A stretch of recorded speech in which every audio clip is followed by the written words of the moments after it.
There's a woman who sits at the end of the road at my mother's house in India selling fruits. Her bright saris match the color of her vibrant fruits. And over the past few summers, we've become great friends. Often, I'll leave her small shop with much more fruit than I'd actually paid for. But this kind of generosity that she displayed was nothing new for me. It was something I saw across the streets of India with every village folk I met. This made coming back to the stark reality of American isolation much, much harder. I grew up in between India and America. I spent loads of my life in the humid city of Pune, surrounded by the dense population. Often, when I tell people this, they pose the same question: which country do you like more? Now, while I could say both have their pros and cons, which they definitely do, there's one thing that seriously sticks out to me, and that is the presence of people. What I mean by that is in India, as overwhelming and oftenly annoying it can be, you are never alone. Your society, your apartment complex, is your village, and those on the street, like my fruit lady, those are your family members. The connections are there. They're readily available. You don't have to search for them. Then I explain, on the other hand, in America, the silence can be deafening, extremely silent. It is easier to be alone here than to be not.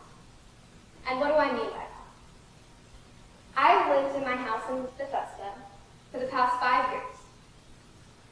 Our street has around 7 houses, each filled with a family. None of them know my name, though. And likewise, I don't know theirs. Sometimes I'll see them drive in with their children. Maybe we'll say hi, hello, maybe talk about the weather. But I've never met them. I've never truly met them.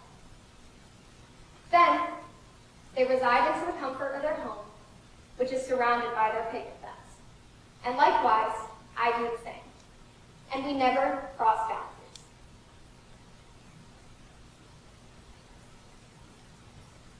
There is something I like to call the epidemic of small talk. Now, it's a plague, and it's serious, and I hate it. I really, really hate it. At this rate, I'd rather suffer through harsh conversations with Indian aunties telling me about my weight and my appearance than talk to my neighbor again about the weather. I can't do it anymore. But this superficial small talk, which might seem small, comes from something much deeper. And it's something I've noticed that all of us keep upon ourselves. And that is the mask. It's a mask of perfection. But this mask is fraudulent. It's fake, and it's synthetic. And I'm sick of it, and you should be too. Take a look at these faces. Although you haven't met them, there's something you see in them. Something real, something human. So how is it that my rickshaw driver, who makes around 300 rupees an hour, amounting to $3 in US currency, has it in him to drive me to his favorite street food cart, to treat me to his favorite snack? How is it that my fruit lady, who brings her produce from the village every morning, has it in her to give me 3 extra mangoes every single time? It is an American lifestyle, and it's an American ideology that believes someone who doesn't have much to their name to be someone who doesn't have anything at all. And we have it inherently backwards. So what are we doing? To fill this void of connection, like the one I have with my neighbors, we fill it with the next best thing. A new car, a new house, a new job, something better, something bigger.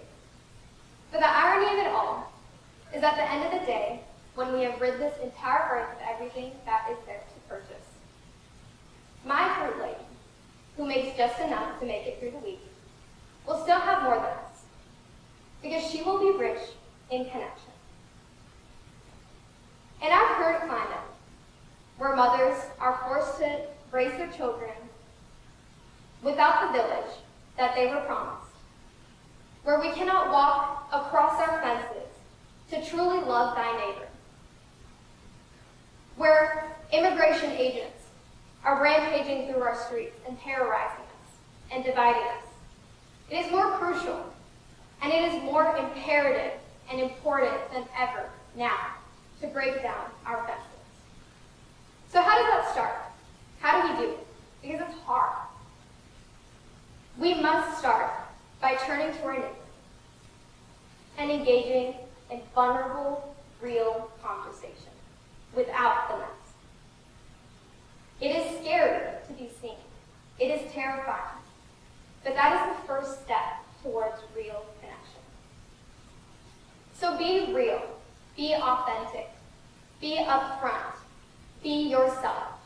But most of all, be human. Be real. Be human.